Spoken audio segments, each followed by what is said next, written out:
Well, welcome back, everybody. For those of you that don't know, I'm Luke Nachtraub. I am the president and one of the owners of Vista Living Care in Santa Fe. We have 2 homes in Santa Fe and 1 in Las Cruces, which you'll get to hear, get the privilege of being the tech guru, which I'm not really, but I will do my best today.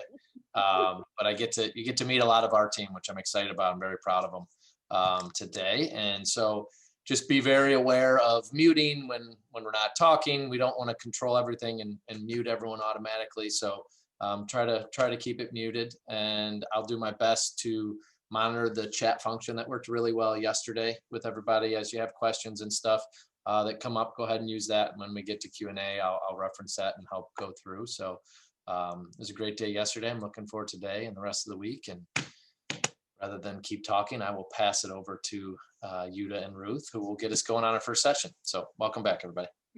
Thank you. And before we get started, I need to do a shout out to Montecito, which is one of the facilities here in town. They have lent me their conference room for the week. My own house is so spotty that it would tax your patience. Yes. And we'd lose a lot. So I really appreciate. Thank you so much. Hi, Ruth. Hi there, Jytte. How are you? I'm good. We're kind of introducing each other, right? Yes, we are. Yeah. So I'll kind of start. This is Jytte Lokvig. She is, if I had to pick a word, the dementia godmother in Santa Fe and probably throughout. A long history of being an artist, a creator, a designer, and a writer. Also very much an activist for how dementia is perceived in quality of life and creativity and passion in dementia care. Really talks about communication, which is our subject today, and helping people through transitions. I have had the privilege of working on creative projects with Jytte for more than 20 years and having certain debates for more than 20 years and bouncing off of each other. So thank you, Jytte. It's an honor. Thank you, Ruth. Yeah, we're at about 80%, 85% agreement, I think. Mm-hmm. But we do leave a little window open for disagreement, and which is fine, because actually, it for me, it helps me reassert for myself. Yeah. What I know and believe, and it probably does the same thing for you, even if we don't agree on it. And I met you, Ruth, when you Ruth Dennis, by the way, for those of you who haven't met Ruth yet. When you first started at Sierra Vista. It wasn't Sierra Vista then. It was Casa Pacifica Del South, Sur. right? Yeah. Del Sur. Yeah. You were a baby, honey. I have gone from being the youngest person in the room at everything I went to being one of the grandmas. Right. Scary, isn't it? It is. And anyway, so over the years, because of my work, I have shared not patients, but clients actually with Ruth. Very often I would work with them at first, and then when it got to the point where they needed something more than where they were at the time, either at home or at another facility, I would refer them to Sierra Vista. Yeah. So we have a lot of very interesting people in common, don't we? It's interesting when we were prepping for this talk, because it's about communication and transitions. We ended up talking a lot about attention and relationship, and honestly, people we admire, whose work we admired, and that's how we prepped for this talk. That's right. No notes, you guys. No notes. I have semi experience. I have semi notes. You have semi notes. Okay. One of the, and Dr. Trone yesterday was talking about not being a storyteller. I think both of us tend to be storytellers. I have a dear friend, Linda, who thinks in bullet points. Luke kind of thinks that way at times, and he gets the honor of having to keep us in line, which is going to be fun. But we both, when we were getting ready for this, thought about 2 episodes, an episode for both of us, that we let go of our attention for a minute. And we tried to have our agenda be the elders that we were working with. And it didn't work. We talked about 2 of our mistakes. Yes. And Jytte and I, one thing we do agree on, and you put this really well, was we should tell caregivers, both family caregivers, professional and elders, and anybody facing dementia, that you're going to make mistakes. Mhm. You're going to screw it up, and to forgive yourself, and to bear in mind that this is going to happen. The piece of my background that's separate from dementia is I was a family caregiver for 23 years for my brother. 23 years in a lifetime. And Morgan had Downs and was nonverbal. So some of the issues that he dealt with were really similar to our elders. So I'll let you start with communication, and then Okay. I have a story to tell. Okay. And Luke, if you wouldn't mind pulling that up. And this, I want you to know that if you hadn't noticed yet, I gave you several attachments to today's email. And it's just for your edification later. Whenever you want to dig into it, by all means do. This is one of them, and I actually recommend that you print this out. It's like the basics of what you need as a caregiver, a family member, anybody who interacts with a person who has dementia, especially when it's more advanced dementia. So we need to be, can I scroll this, Luke, or do you have to do it? Oh, there you go. That's better. Good. Yeah, that's good. Yeah. And then we can always scroll down to the very bottom. The first thing that we need to learn, and this is so difficult because we're dealing with people who we see as being disabled, and we try to help them. We want to finish their sentences. We want to direct them because we see that they do something that could possibly not necessarily hurt them. Obviously, I want you to interfere if they could hurt themselves, but it's not right. They didn't do it right as far as we're concerned. Well, we need to let go of that, and we need to learn how to listen, and listen not just to what people say, but like you say with your brother Morgan, to listen to his body, to watch his body, watch the reactions, watch his eyes, watch his little flinches. When you really pay attention to your loved one or your family member or your client or resident, you'll learn that. You'll learn their language. So we sort of have to become multilingual. Part of it being silent language. That takes time, and it takes just for us to step back and not impose our notions on the person that we're with. Instead, we lend ourselves to where they are at the time. Their feelings, their mood, or whatever. Okay, so that's the listen. That's the most important part right here.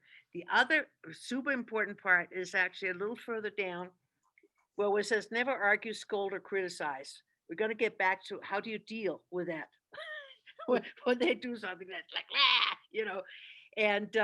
and then the other ones is like avoid using the 2 phrases, do you remember and do you want? That, as you can imagine, I mean, that's the first thing you do with your loved one who doesn't remember anything. You say, Mom, do you remember when we,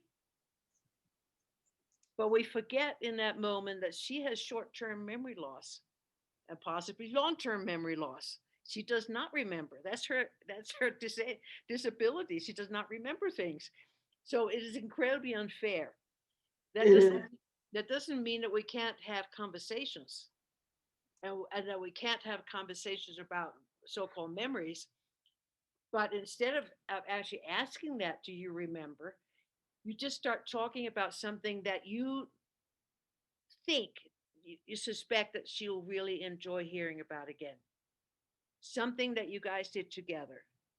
Some family member that you know that she absolutely loved. Something that's really positive, and you keep talking. She may join in.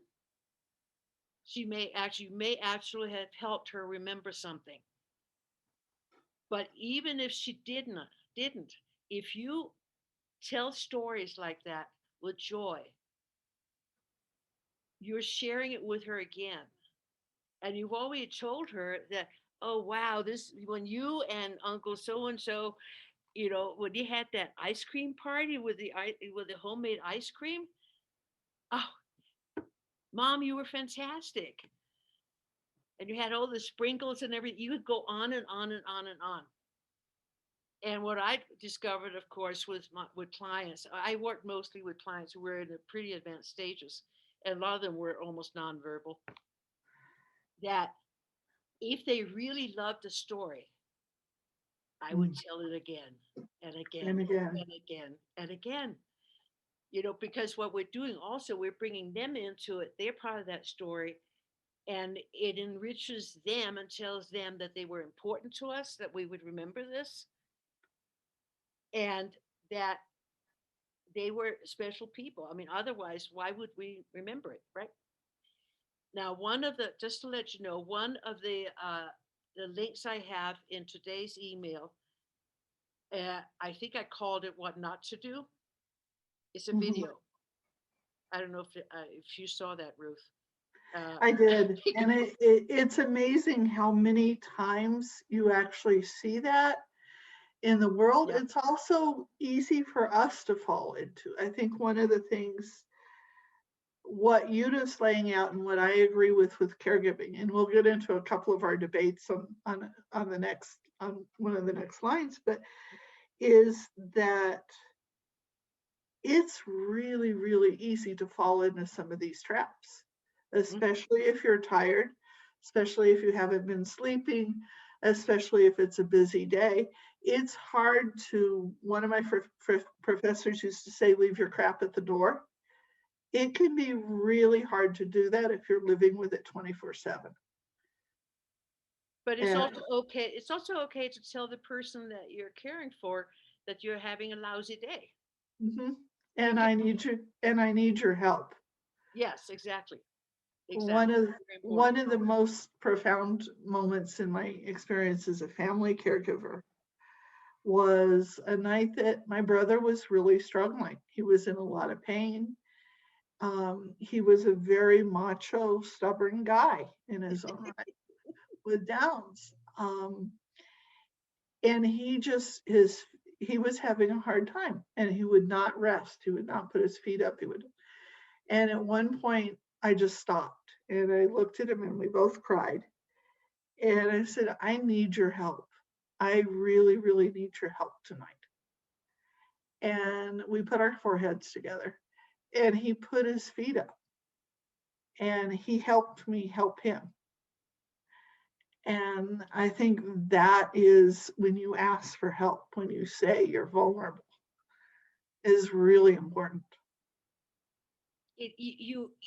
We're equalized at that point. Hmm. Yeah, I think I can't remember if I have it on this sheet. I don't think so. Uh, but I give that as a tool to people. Ask for help, Hmm. especially if somebody is agitated, unhappy, anxious, or whatever. Asking for help. But then you have to come up with something that's real, though, to to share with them. You know, and Hmm. not folding the same set of towels 45 times in Yeah, one day. that does not work. You guys, it's not fair. It's not fair. Because people are not stupid. They have short-term memory loss, but they're not dumb and they're not stupid. And they pretty quickly figure out. I think I don't remember if this is in the Al Power video that I sent you guys today, but Dr. Al Power talked about one time when he was visiting a nursing home, and these two elderly ladies were folding towels. And he said something, I can't remember exactly what he said. You just don't think about their folding towels, right? But they basically said, yeah, it's to please the activity director, it beats whatever. And rolled their eyes. Yeah, and rolled their eyes, exactly. So he knew that they knew that this was just, it was BS. It was BS. Mm-hmm. So you have to find something that they enjoy doing, that makes sense to them, that is purposeful in one way or another. And it can actually be, later on, I'll be showing you the Fiddle boxes. And they actually, I found out, work because a Fiddle box is just very quickly, it's just a box, usually like a shoebox size with stuff in it, all kinds of stuff that you can't choke on. That's important, stuff that's safe to handle, of course. But the Fiddle boxes I use have old key sets. They have on solid rings so they don't come apart. Okay, and swatches of fabrics, paint chips from the hardware store, all kinds of things like that. But when I use that as a tool, I will ask for help and I'll pretend that it's something I just found and I just don't have time to clean up right now. Mm-hmm.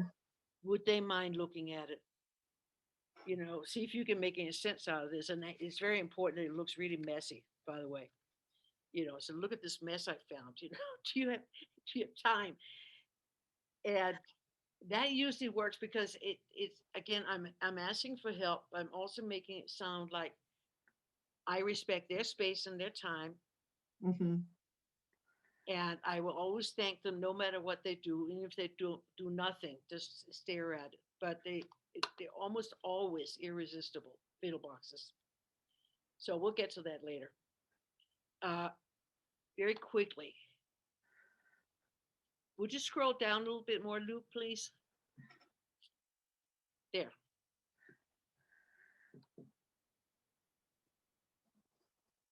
Yeah, I highly recommend that video down below. Dr. Al Power is treating dementia without antipsychotics. Sometimes, and I don't know if we're going to get into this, Ruth, but We are. Sometimes it's necessary. Sometimes it's necessary, but unfortunately, most of the time, it's an easier way to stop behavior that we find objectionable. When we need to get over what we find objectionable. Exactly. It's interesting because in your handout, one of the things you put is avoid using the word no, respect altered realities. Mm-hmm. And a lot of what we call behavior in dementia is not pathological. It's just that they see the world from a different point of view. Mm-hmm. Mm-hmm. And from that point of view, what we're telling them, if we're trying to drag them into our world, is a lie. You are in an assisted living, your husband is dead, you don't have a job anymore. From their point of view, that's not true. That's right. They're still working. Their kids are young and their husband is 35 and beautiful. Right. And if we try to force them into our world or use drugs to force them into our world, it's not going to work. And it's not going to work even. You can medicate pathologies and problems. You can't medicate somebody's experience or behaviors. Or in a lot of what we call behaviors are responses to a stimulus. One of the stories that Jytte and I were talking back and forth when we were prepping for this is what I call the damn doctor story. The damn doctor story goes like this. Cold, rainy day, nasty weather. One of our elders has an appointment. She picked up the phone before lunch. Her son told her that his sister had said, "You have a doctor's appointment today." Too much information too soon. Gave her something to obsess on. Nurse got her kind of calmed down for lunch. And then after lunch, it hit again. And nurse kind of reassured her, it's not because you're unhealthy, it's okay, it's just routine. All the very reasonable, wonderful things to do. Worked for a little while. Then it came back up after lunch when she needed to get ready. And I walk into this, having been working on something offsite that ran late. I was in a hurry. And it was before I knew Yolanda Ray and her wonderful wisdom to breathe and to relax, So I hadn't breathed. I didn't leave my crap at the door. I walked in with it. And I walked into Sierra Vista is this long ranch house. And employees come in one side. And the bathroom and the shower room where people were getting ready is like in the middle of the house, a long ways away. And I walk into, I don't want to see the damn doctor. Why do I have to see the damn doctor? What is it? Why am I seeing the damn doctor? And in the back of my head, and this is where attitude and attention come in, I'm going, holy crap, do we need to cancel this appointment? My God, this guy is overbooked. We won't get an appointment for 3 or 4 months. Her H&P is due, all this stuff.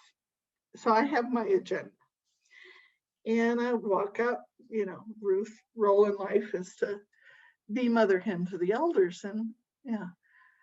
And promptly made the mistake of looking at this lady and saying, don't worry about it. He's a nice guy. Wrong answer. Last time I ever told an elder that a doctor was a nice person, and it was the wrong answer for a couple of reasons, and a couple of reasons that Jytte has put out on this page. One is it did not validate her, and the most important one, did not validate her reality or perception of the situation. It was trying to reason, but it dismissed her feelings. Her feelings were, I don't care if he's a nice guy, I don't want to see the damn doctor. It's a waste of my time. And so then I did breathe and step back and told my caregivers, we'll give her 5 minutes by herself. We'll take time. Went back into the office, raided the chocolate stash on the director's desk, came back with a handful of chocolate, picked up my paperwork. The nurse and I called the office and said, we're going to probably be a little late, basically. And I came back with my chocolate, and I told the lady a joke that a friend and I had about seeing a specialist routinely, that it was like going to the principal's office. And it worked. I saw her face change. Her eyes opened wide. She started to laugh, and she went, yeah, and I only went to the principal's office once when I was a little girl. I was a really good student. How often did you go to the principal's office? Every 3 months, every 6 months, pretty frequently. How did you not end up in jail? And it was then that I won, and we got ready for the appointment. I helped her with her coat. It was all good, and it was all good because I acknowledged what she was feeling, and I gave her a way to pay attention to something different. And so we ate our chocolate at the stoplights. We get to the doctor's office. Appointment goes perfectly fine. She gets everything. We get everything we need done. This is called rising to the occasion. You get stressed out. Suddenly you do much better. She comes out of the doctor's office and says, he was a really nice man. I went home and bought Excedrin after I finished my paperwork. But moral to the story, but when I was going home to buy Excedrin, got to thinking back and realized that a few years before, I had had the exact same response of bleeping bleep, I have to see the bleeping doctor. I was able to pull myself out of it and redirect myself. She wasn't. That was the difference. I also, like our elder, rose to the occasion and was a perfect angel during the appointment. Basically, we had the same behaviors. Jytte and Luke may disagree with this, but theoretically, I'm a normal human being. But it was the same behaviors. It wasn't a behavior. It was point of view and expression. And it wasn't something you needed drugs for. Right. If you notice that line there, be aware of behavioral expressions. Because what we're trying to do, when I say we, those of us who are involved in advanced dementia education nationally, is we're trying to re-educate people. Because we talk about, even if you look it up on Alzheimer's Association and all the other big organizations, you'll see here and there, you'll see how do they usually phrase it, Ruth, when they say they're looking at bad behaviors is what they're looking at. How do you control behaviors? Inappropriate behaviors that need redirection. Right. There's and as somebody who works in the field, as somebody who's done the 8, 10, 12 hours a day, and you have to chart and you have to care plan, it's easy to fall into that language. The problem with that language is, and our next lecture, they're going to be talking a lot about Eden Alternative, but when you use that language, you make being a human being a pathology. You forget all this wonderful sensory life stuff that happens around it, and you class people into how they function according to a disease model. The disease models work really well for the things that suck. They don't work really well for what's human. And for too long, we've dealt with Alzheimer's as a tragedy. It's going to end your life. It's going to end your life at this point. We can't cure it. Well, but life is terminal, honey, whether it's Alzheimer's or whatever. Whether it's anything. Breathing, drinking. But what we don't give credit to, and we need to give credit in all of our communications, is how smart, creative, and heroic our elders are.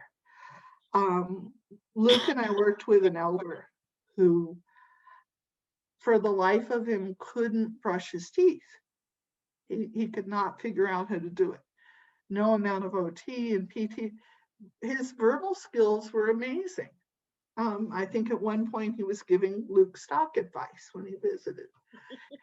But in order to function and have his life, he needed somebody to help him brush his teeth and get dressed. That did not make him any less intelligent.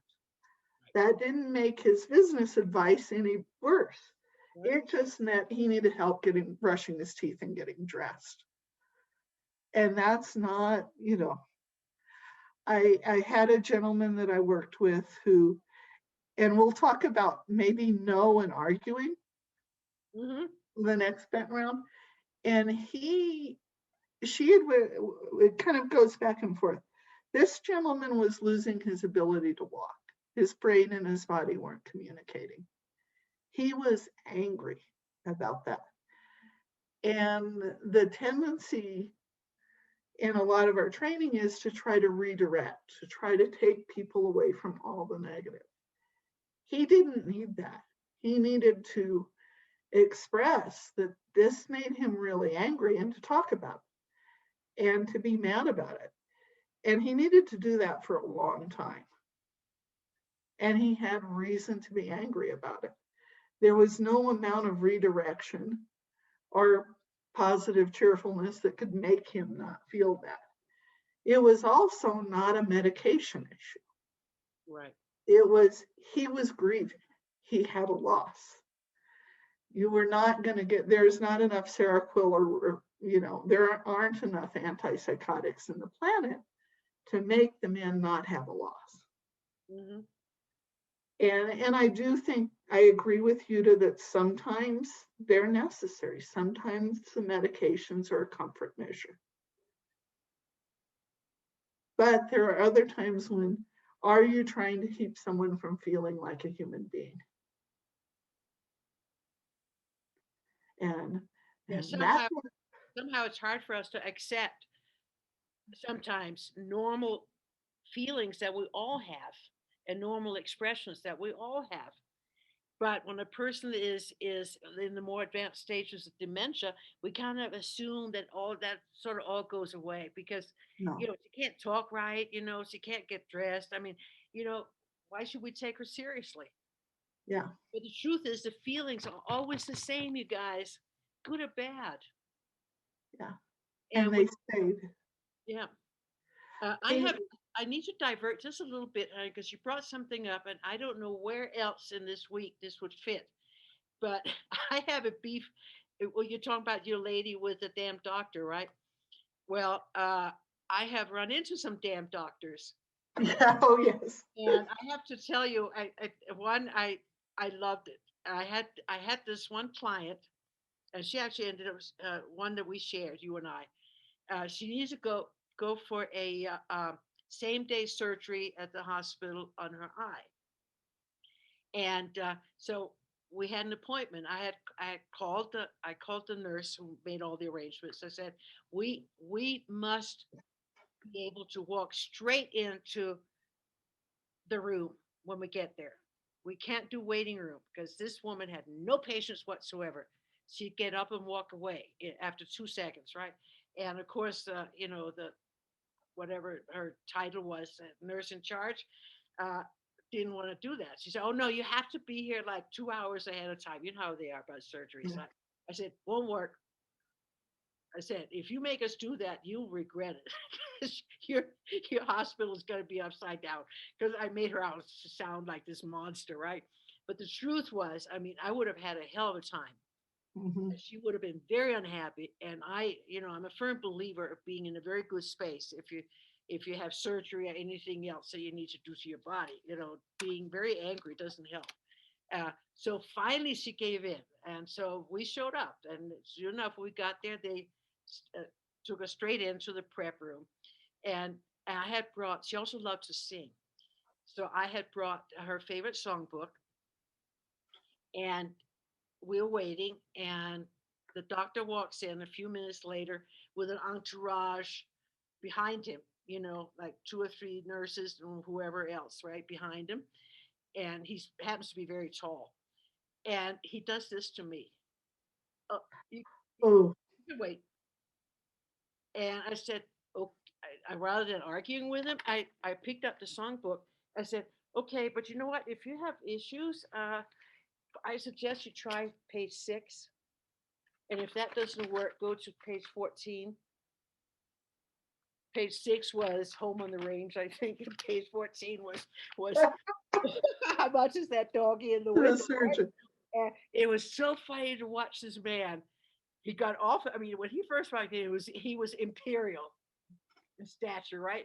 And as I go through the pages of the songbook, I think only 2 or 3 of them, he kind of shrank and he became human. And he said, "You can stay as long as you want." And that stopped it. Yeah. But after, so she had her surgery, and of course she was under anesthesia, so it took a while for the anesthesia to wear off. and I'm in the waiting room, and this nurse comes running in, and she said, "Oh, she's waking up! She's waking up!" I must have painted a horrible picture of her. She wasn't that bad, but I But love it. I mean, they need to wake up. They are so stuck in their routines, and when you have a disorder like a cognitive disability like that, it's unfair. yeah. It- well, and I think one of the other pieces to this, and one of the things we're going to be talking about is transitions. Mhm. And when you did this gesture, I thought of, because transitions are not just the elder. They're the elder, they're the family, they're the facility or the home health agency or the we have spent a lot of quality time in the last couple of years at Vista talking about transitions and how do we make it better? How do we follow someone through the process? And, one of the things that I've seen happen, and your gesture of this was a good example of it. And I'm really glad it was Carol, our director at Sierra Vista, at this appointment and not me, because Luke probably would have bailed me out of jail, or maybe he wouldn't have. I'd have still been in jail. But Carol had gotten feedback from the caregivers, and she went to a doctor's appointment with this lady and her daughter, and she'd gotten the caregivers to write down notes about all the things they were concerned about. And she organized them and handed them to the doctor. The doctor looked at them, frowned, and said, "This is the lowest form of information. I don't need it," in front of the elder and her daughter. Mm. Carol and the daughter stood their ground and were very diplomatic. I'd have slugged her. But what ended up coming out of that is the doctor didn't really want to deal with this daughter or her mother or Carol and referred her to hospice. So we got the prize of being able to switch to Dr. Trong, which made life a lot better. But just the attitude of what the caregivers say, who are spending 8, 10, 12, or in the case of the families, 24 hours a day with somebody, is not as important as my specialty, makes life really, really hard for family caregivers. And I think one of Jytte, you and I have had this discussion, Luke and I have had this discussion, that we need to, as much as teaching families how to communicate and how to be peaceful and loving, we also need to teach families and line staff caregivers how to fight. Oh yeah. And a big part of my experience as Morgan's caregiver was kind of divided between all these amazing experiences of being a sister. And this is true for families with Alzheimer's care too. And having systems that I had to fight and having systems that I had to argue with. And I got really good at it. And really good at it in ways that are not my normal way of being, which needs to be heard. Be organized, be aware of the systems you're dealing with. Communication is not just about the person you're caring for. It's about how you're going to make the person you're caring for's life better. And my communication with Morgan was to be a loving, protective sister. Our family's communication with their elders is to be aware that there was somebody whose reality is changing and that they have to accept that their life is going to be much, much different with this person. And that's hard. It can be beautiful, it can be creative, it can be funny, but it's hard. Our responsibility to families at Vista is to walk with them through this path in all of its manifestations. The beautiful, the creative, the funny, but also the really tough stuff. And to really commit that I'm going to be there for you and be honest with you, even when it sucks. And, my piece with my brother was I was dealing systems at work that really worked brilliantly. And then I was dealing with Medicaid and the state and waiver. And those systems didn't always work. And I learned to take a stance with my brother that this is what I need for his health and safety and care. And I will walk through you if I have to get it. I will make your life a living hell. And accept that as part of the reality, because that was also part of love. That was also part of dealing with it. One of my great heroes in caregiving, and is my friend Imelda. And Imelda cares for her brother who has Down syndrome. And she is relentless in being an advocate for him. She's relentless in being present for him. And she's doing great care. But she goes to his world and she forces the rest of the world to come to his world. I think our caregivers do this beautifully. And our caregivers worked really, really hard on that list for the doctor. They thought about it. They wrote everything down. They were brilliant. They were working to be the elder's advocate.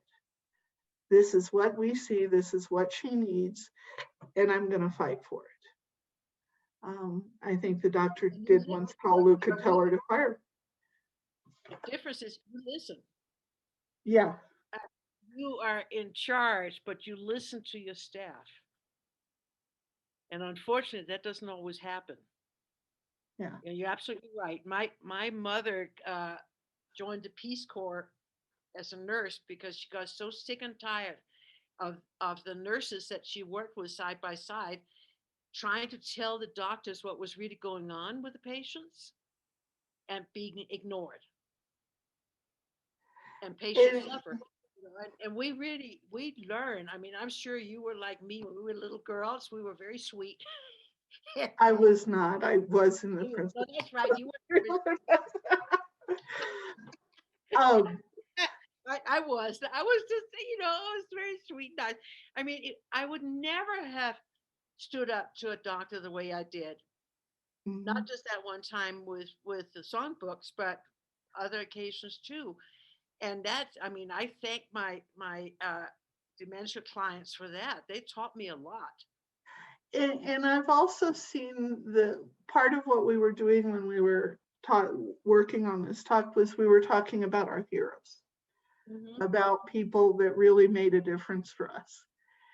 And there was one common thing all of our heroes had. 3 or 4 of them were doctors, a couple of them were in business. But the common theme was they paid attention and they accepted that they need another set of eyes and ears to get the job done and to make the transition safe. The other piece to all that is, and it's a conversation that I've had with you, it's a conversation that I've had with David Davis, they were honest about the really hard stuff and the really loving stuff. Mm-hmm. And it made a huge difference in these people all made differences in our lives. For the folks that aren't doing that, I've always wanted, and I used to always joke with Jytte that part of med school should have to be being a line staff caregiver for 5 or 6 months. I would also add that should be part of being a business owner and a lawyer, is that you should have to do the day in and day out stuff. Hope Carville, who's works with Virtual Dementia Tour, and it's basically trying to make people feel like they have Alzheimer's.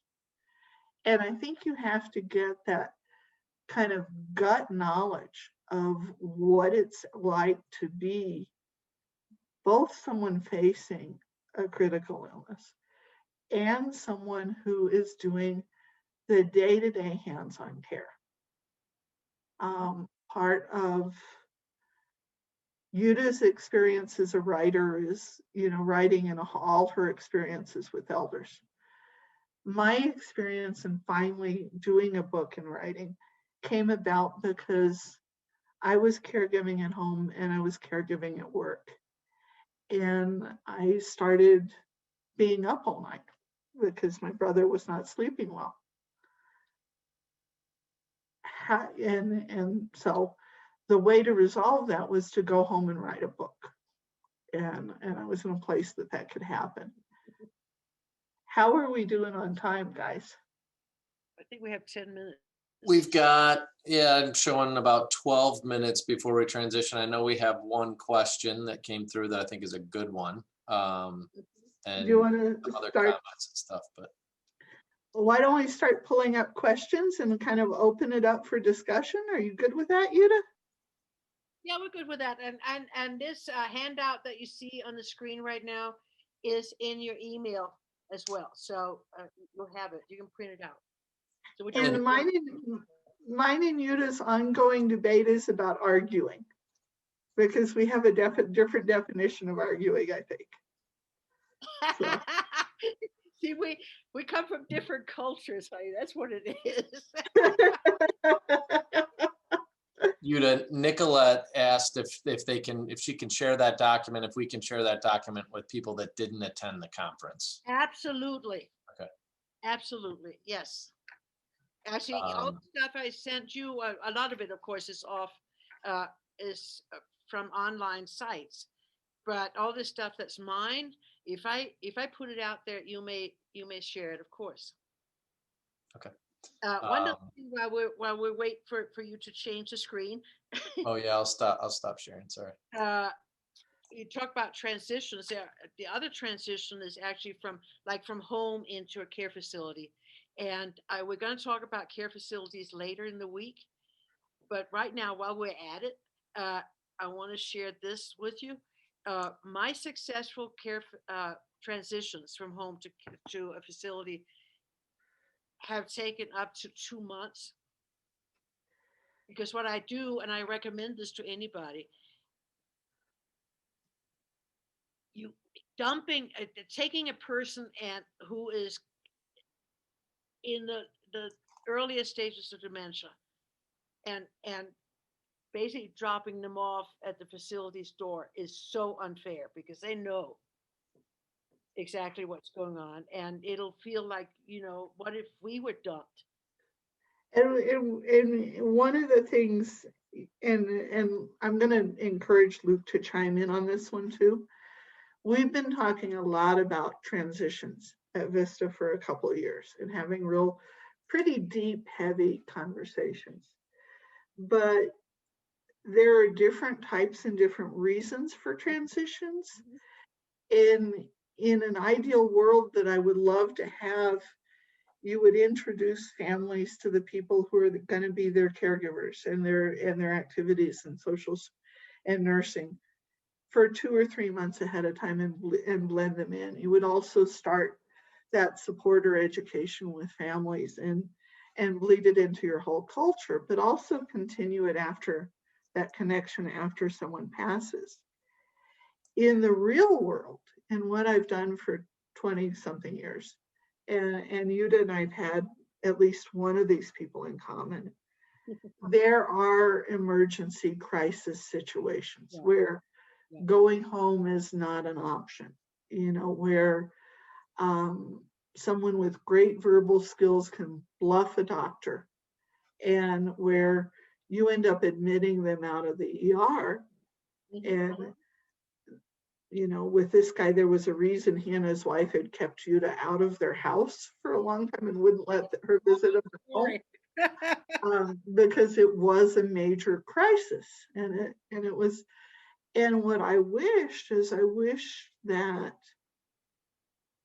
the outside family and the doctor and a lot of it hadn't fallen for the verbal skills and had asked more, okay, you're doing fine. What does fine mean? When's the last time you slept and had a good meal? I've also pulled someone out of the ER in a situation where he did the opposite of what Susan Bonkman did when he got his diagnosis, which is he went into denial and started washing down painkillers and benzos with vodka and was curled up in the ER in a fetal position. It's like, nope, not going home. That's not happening. You're coming into the facility. We're figuring out how to do this. Mhm. Where this will keep you alive. So there are what one of our former directors used to call the cold turkey people, where it's not an option. Yeah. Yeah. Carol at Sierra Vista and I did basically an intervention with a husband one time and said, no, you cannot. Yes, this was day rest, but you can't take her home. This is not safe. And I think we have to be open to the piece that there is that hardcore part of this. Mhm. Mhm. Ruth, we've got, and Jytte, we have about 7 minutes, and I know we have Flo raised her hand, so I'm going to get to her in a second. Larry asked, I think this is a good question. How much should you do for your loved one if you know they struggle with the task, like filling out forms or making a lunch? Well, again, you need to know the person's body language, and you need to Mhm. actually try as much as you can to get into their space. Where are they?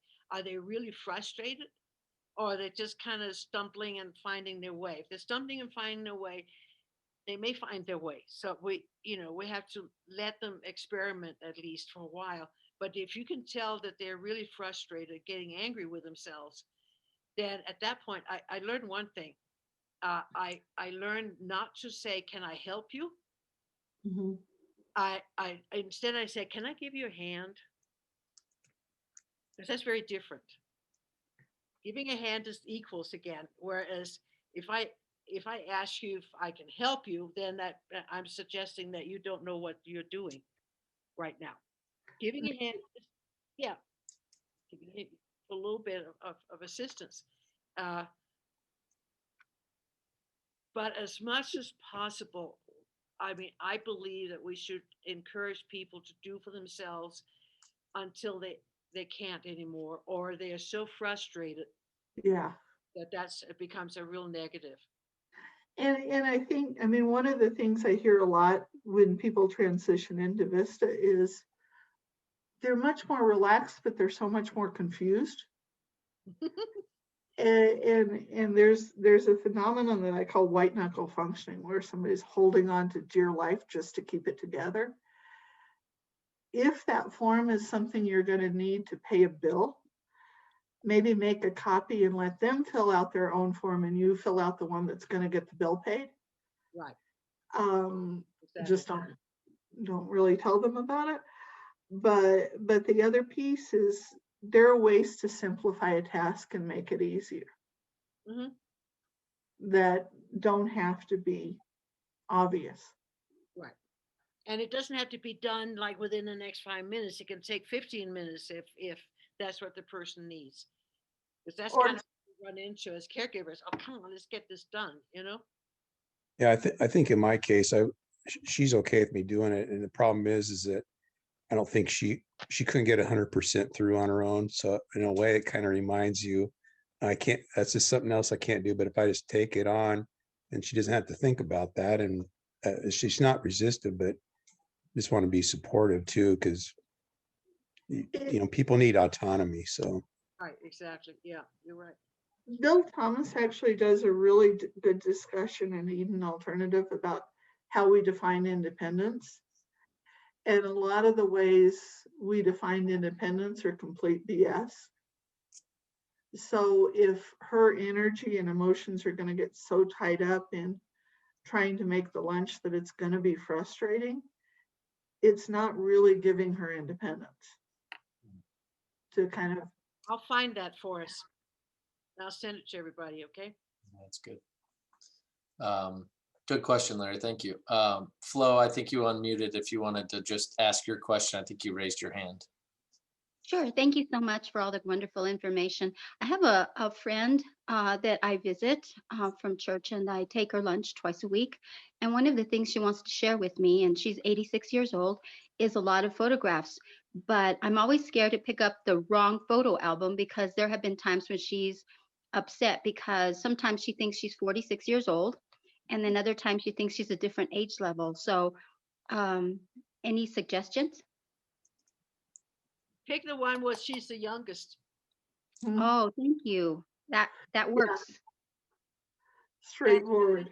So, I mean, you know, she may then remember that she has an additional photo album, but whichever one, even if she's a kid, pick that one. It's also okay if she doesn't recognize herself in a photo. Oh yeah, she's older. She's my friend. She's a really neat lady. Right. Right. Um, Thank you so much. Well, Ruth, I think it was Jolene said that she can help you with the brushing the teeth, the comment you made about it, Oh, brushing the teeth is a great analogy, but this guy was really brilliant at other things. And you can't define somebody's functionality by how they brush their teeth. actually, two things. First of all, those of you who are in the Santa Fe area, Jolene is fantastic. She's a dental hygienist, and she will make house calls. Okay.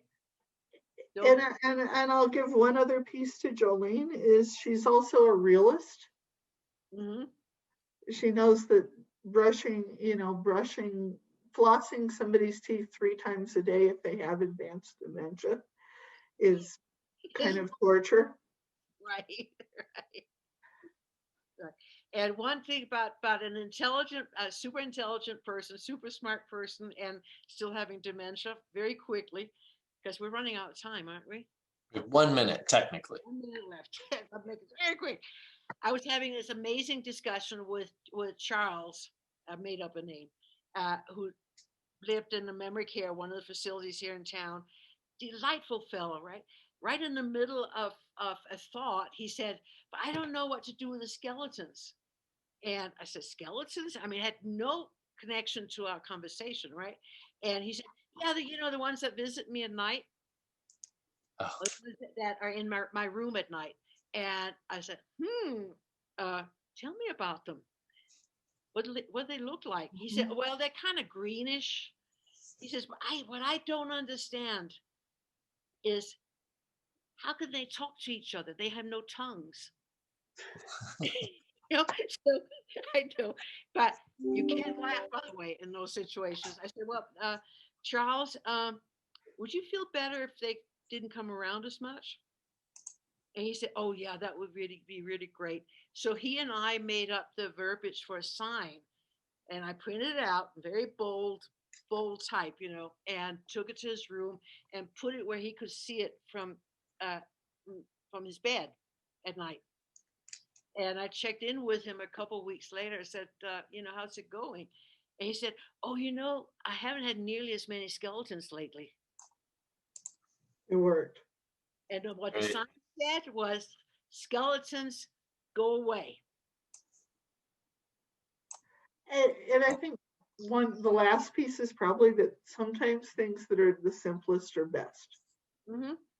Let's look at the chickens. Let's pet the dog. Yeah. Yeah, Yeah. that's very true.